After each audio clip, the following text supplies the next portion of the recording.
Canadian faces execution in China. It follows the arrest of a Chinese executive in Canada and threats that China will take revenge.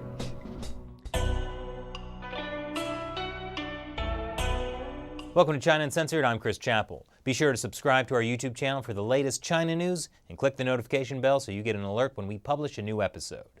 Now, imagine doing something so horrible, so terribly bad, that you somehow make Canada angry. I know, that's just a boot impossible, but that's what the Chinese Communist Party has managed to do. So in case you've been living in a cave for the past month, big news: in December, Canada arrested Chinese telecom giant Huawei's CFO, Meng Wangzhou. That was at the request of the US. Huawei is alleged to have used shell companies to trick banks into violating US trade sanctions on Iran and possibly Syria. But the arrest of Huawei CFO did not make the Chinese regime happy. And my maybe no longer favorite Chinese state-run media, the Global Times, said China would take revenge if Canada doesn't free the Huawei CFO. And let's just say that turned out to be more than just an empty threat. 13 Canadians have been detained in China since Huawei executive Meng Wangzhou was arrested in Vancouver last month on a US extradition request. That's according to a Canadian government statement released Thursday. And this week, Chinese authorities took it a step further. A court in China has ordered a retrial of a Canadian citizen on drug smuggling charges. Robert Lloyd Schellenberg had lodged an appeal after being handed a 15-year sentence in November. But prosecutors argued that sentence was too light. The court agreed. Well, that appeal backfired. So if a 15-year sentence was too light, what was the court's new sentence? The Chinese court has sentenced a Canadian man to death. Holy cow, that escalated quickly. This is why I don't plan on traveling to China anytime soon. In fact, the US State Department issued a travel advisory to China at the start of the year, warning of arbitrary enforcement of laws. China's foreign ministry said that was ridiculous. I would like to point out here that the competent Chinese authorities have always impartially handled cases that involve the tiny minority of foreign nationals who are suspected of crime in China according to law. The U.S. side's issuance of this travel advisory, frankly, does not hold water. Well, Canada has also decided that it does hold water. Their own travel warning now says Canadian citizens should exercise a high degree of caution if traveling to China.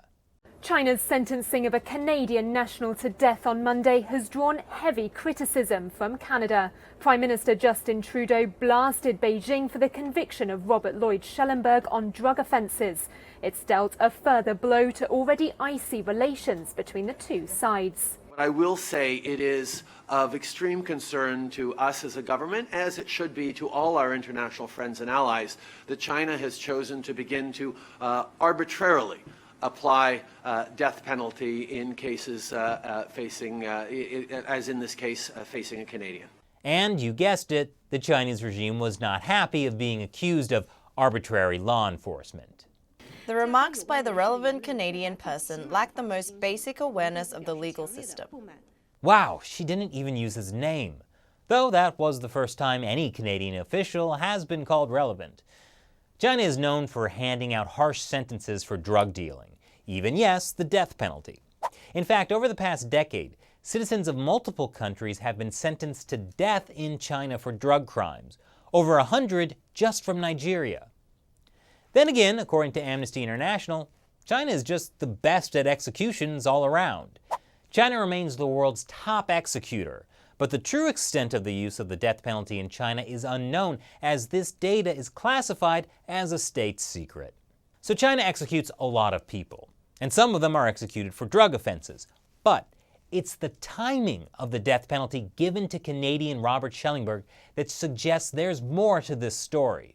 Schellenberg was actually arrested back in December 2014, and it took almost 4 years for the Chinese court to hand down his first conviction as an accessory to drug smuggling and a sentence of 15 years in prison. But after he appealed that decision last November, all of a sudden his case seems to have become fast-tracked. Schellenberg appealed his case last November. Then in December, the Huawei CFO was arrested. And suddenly, prosecutors in China claimed they found new evidence that Schellenberg was not in fact just an accessory, but a principal offender, responsible for trying to smuggle 500 pounds of methamphetamines to Australia in pellets stuffed inside tires. Like I said, that escalated quickly.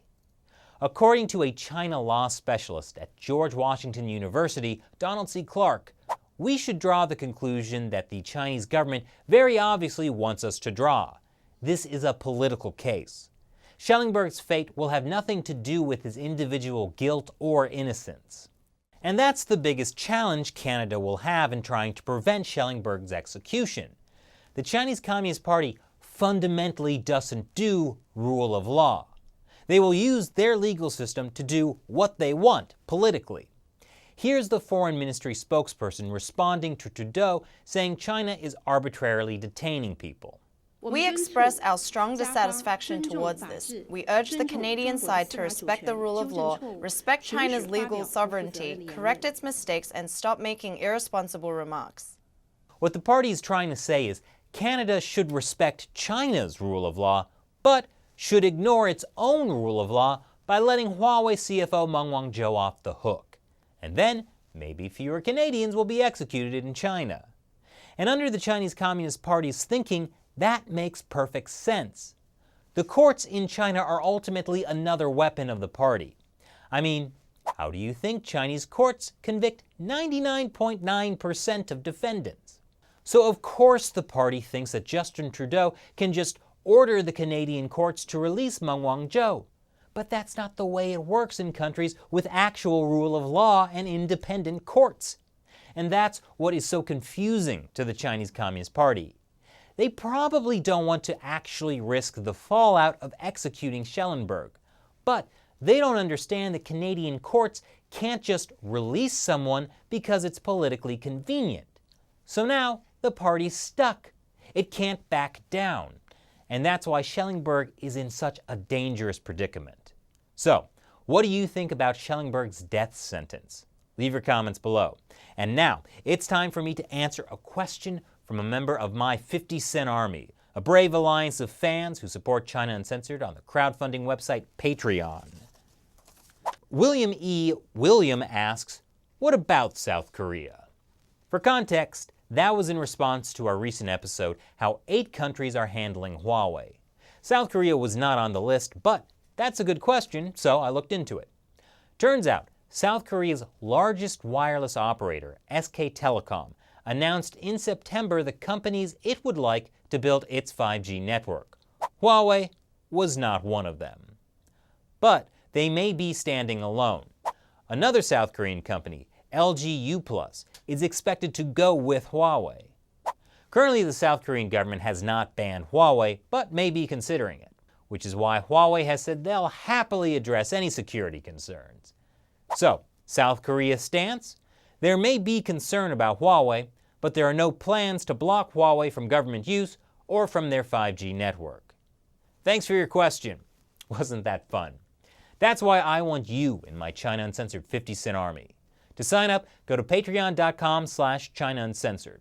For as little as $1 per episode, you'll get some cool perks, not the least of which is getting a shot at having your question answered on the show for the whole internet to hear. Or at least the part that watches China Uncensored, which I assume is most of the internet. So, once again, thanks for watching China Uncensored. I'm your host, Chris Chappell. See you next time.